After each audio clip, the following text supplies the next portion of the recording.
జిల్లాలో high tension చోటు చేసుకుంది. వైసీపీ నేతపై టీడీపీ నేతలు దాడి చేశారు. వైసీపీ మాజీ ఎమ్మెల్యే నంబూరు శంకర్రావుకు ఘోర అవమానం జరిగింది.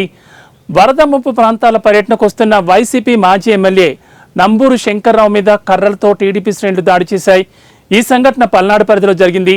అమరావతి మండలంలో వరద ముంపు ప్రాంతాల పర్యటనకు వైసీపీ మాజీ ఎమ్మెల్యే నంబూరు శంకర్రావు బయలుదేరారు. అయితే ఈ తరుణంలోనే వైసీపీ మాజీ ఎమ్మెల్యే నంబూరు శంకర్రావు మీద కర్రలతో టీడీపీ శ్రేణులు దాడి చేశారు. వైసీపీ నేతల పర్యటనను అడ్డుకోవాలని వాహనంపై కర్రలతో దాడి చేశారు టీడీపీ నాయకులు. వైసీపీ మాజీ ఎమ్మెల్యే నంబూరు శంకర్రావు మీద కర్రలతో టీడీపీ శ్రేణులు దాడి చేసిన సంఘటన వైరల్గా మారింది.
బ్రేకింగ్ న్యూస్ చూస్తున్నాం. పల్నాడు జిల్లాలో హై టెన్షన్ చోటు చేసుకుంది.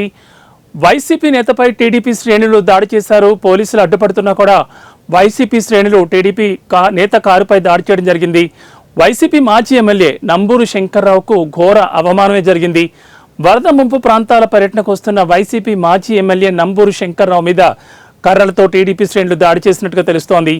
ఈ సంఘటన పల్నాడు పరిధిలో జరిగింది. అమరావతి మండలంలో వరద ముంపు ప్రాంతాల పర్యటనకు వైసీపీ మాజీ ఎమ్మెల్యే నంబూరు శంకర్రావు బయలుదేరి వెళ్లారు. అయితే ఈ తరుణంలోనే వైసీపీ మాజీ ఎమ్మెల్యే నంబూరు శంకర్రావు మీద కర్రలతో టీడీపీ శ్రేణులు దాడి చేశారు. వైసీపీ నేతల పర్యటన అడ్డుకోవాలని వాహనంపై కర్రలతో దాడి చేశారు టీడీపీ నాయకులు. వైసీపీ మాజీ ఎమ్మెల్యే నంబూరు శంకర్రావు మీద కర్రలతో టీడీపీ శ్రేణులు దాడి చేసిన సంఘటన ఇప్పుడు వైరల్గా మారింది. వరద ముంపు ప్రాంతాలకు బయలుదేరిన నంబూరు శంకర్రావుపై టీడీపీ నేతలు శ్రేణులు కూడా దాడి చేసిన సందర్భం అయితే కనిపిస్తోంది. మొత్తం మీద పల్నాడు జిల్లాలో హైటెన్షన్ వాతావరణం కనిపిస్తోంది. మన విజువల్స్లో చూస్తున్నాం. నంబూరు శంకర్రావు కారుపై టీడీపీ శ్రేణులు దాడి చేస్తున్న విజువల్స్ అయితే మనం చూస్తున్నాం. పోలీసులు ఎంత ప్రయత్నించినా కూడా టీడీపీ శ్రేణులు ఆయన కారుపై దాడి చేశారో ఆ విజువల్స్ మనం లైవ్లో చూస్తున్నాం.